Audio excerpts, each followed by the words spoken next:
دوستانو سلامونه او درنښت ایله لرم صحت ولرئ. د ولسوالۍ څخه وتلی یو کلی دی چې تر اوسه پورې هیڅوک دلته نه دی راغلی. دلته مې یو څو کورنۍ کې شهیدان و زخمیان دي، ادرس مو راخیستی دی، بلد سړی راسره دی. دوستانو د دې د ګیان او د برمل ولسوالۍ د اوسېدونکو تریخ حقیقت دا دی چې په دې ځای کې هیڅ کور د استفادې وړ نه دی پاته سوی. ټوله په دغه هر ځای کې چې ولاړ سئ دغه رقم دوستانو دیوالونه چاودلي دي او دغه رقم تیرانې ورته درولي دي. یعنې دلته که نر دی، که ښځه ده، که سپین سر ده، که سپین ږیری دی، که ځوان دی، که ماشوم دی، ټول ته یو رقم روحي و رواني تکلیف ور پیدا سوی دی. هر 3-4 ساعته وروسته د یو ټکان د زلزلې احساسیږي. اوس پرون موږ مرسته کوله، د مرستې په جریان کې یو دم یو ټکان یو زلزلې یو ټکان ځکه ته ورکړي، خو بس خدای پاک ټولو ملګري وساتله، خدای پاک یې وساتي چې دیوال را چپه سو، ولې هېچ چاته صدمه ورته ونه رسېدله. دلته یوازې مرسته که موږ یو او که هر څوک وي چې دلته راځي، مرسته یوازې د زخمي و د شهید د کورنۍ سره د شهیدانو د کورنۍ سره کوي، در حالې چې دلته هر کور د ژوند تریخ حقیقت لري او هر کور دردونکی، ځورونکی او کړونکی حالت لري او هره کورنۍ دوستانو مستحقه ده. یعنې دلته اصلا د استفادې هیڅ کور نه دی پاته سوی. موږ سهار وختي چې لمونځ مو وکړې یو کلي ته ورغلولو، په هغه کلي کې فقط 2 شهیدان سوي وه او 14 زخمیان وو. موږ هغه شهیدانو او زخمیانو کورنۍ ته کومکونه ور بیا دغه کلي اوسېدونکي وو چې هغه کور یې پوخ و. بیا ماته ویله چې تاسې ولې حقیقت نه وایاست. حقیقت دا دی که پوخ کور دی که اوم کور دی اصلا ګر سره کې د استفادې نه دی. دا کورونه ټوله دا رقم هم چاودلي دي، دا رقم هم چاودلي دي چې دا ما چې سړی ورته وګوري سړی دې فکر کوي چې دا اوس به رایلاسي اوس به راسي. دلته هېڅوک په ګیان او په برمل ولسوالۍ کې په کورو کې نه اوسېږي.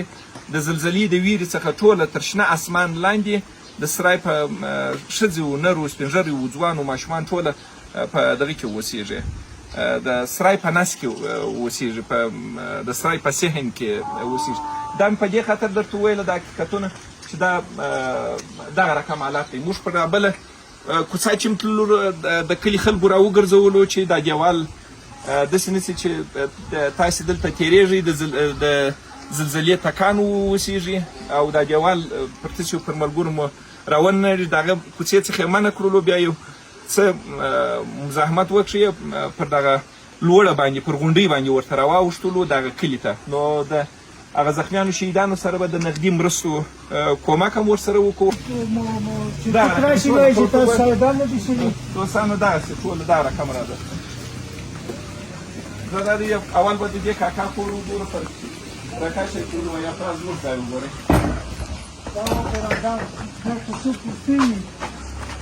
څوک راشي وایي تاسو شهیدان دي شوي ټول کورونه په دغه دلته راسه کاکا، دلته راځه.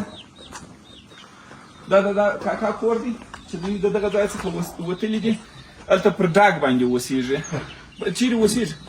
دلته بهر اوسېږي، بهر دې اوس کوم چې ټاټونه مو لګېږي، ټاټونه چې مو لګېږي دلته د درختو لاندې اوسېږي. څه سره چا مرسته نه ده کړې؟ نه ده څه مرسته کړې. ولې؟ چې راشي وایي تاسو شهیدان نه دي شوي، زخمیان هم نه دي شوي، تاسو سره مرسته نه شي.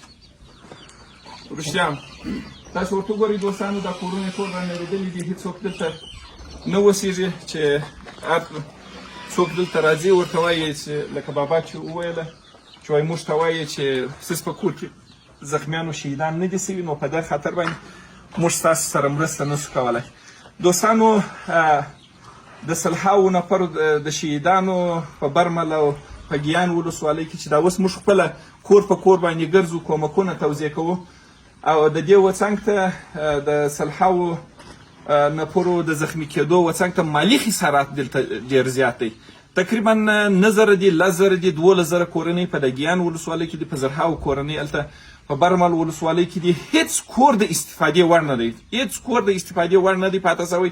ټولو کورونه درزونه کړي دي او یا یوه حصه د کور رانړېدلی دی، یا 2 حصې د کور رانړېدلي دي، یا نیمې د کور رانړېدلي دي. هغه کورونه چې زخمی و شهید نه یې پکښې سوی، هغه ته تر اوسه پورې مرسته نه ده ورسېدلې. فقط هر څوک چې راځي پوښتنه د زخمیانو د شهیدانو کوي لکه موږ چې اوس دې علاقې ته راغللو او دا خلکو راوویله چې تاسې هغه حقیقت ووایاست و ملي تجارانو ته او نړیوالې ټولنې ته چې حقیقت دا دی چې دغه ټوله ولسوالۍ حکومت ته ضرورت لري او دلته هیڅ کور د اوسېدو نه دی.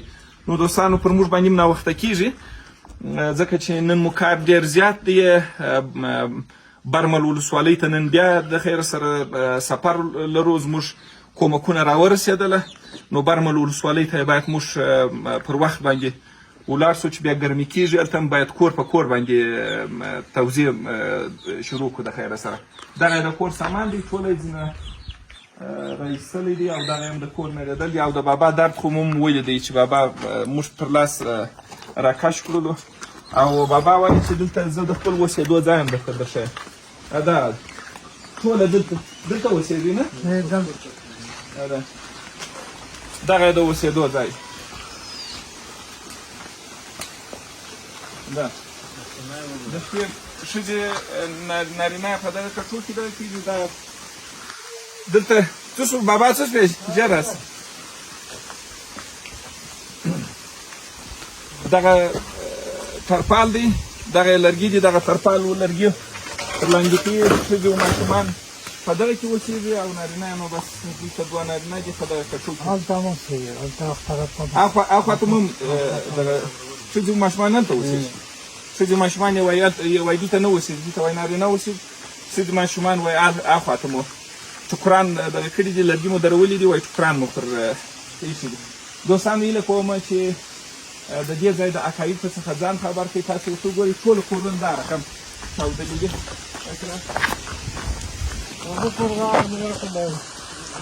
ته راسه دلته راسه څه کور دغه رقم ټوله تاسې ورته وګورئ ټوله دغه رقم چاودلي دي. تاسې دلته ورته وګورئ دا کورونه څه لږ فوکس کړه پر دغه ځای باندې هغه مخامخ کورونه تاسې ورته وګورئ ټوله د کورو څخه وتلي دي او د کور په صحن کې او یا هم په خپلو شاړو مځکو کې اوسېږي. نو موږ به خپل کومکونه شروع کړو. هیله کومه د ټولو ملي تاجرانو څخه او نړیوالې ټولنې څخه چې دغه مرسته عامه کړي، دلته مرستې خاص توزیع کېږي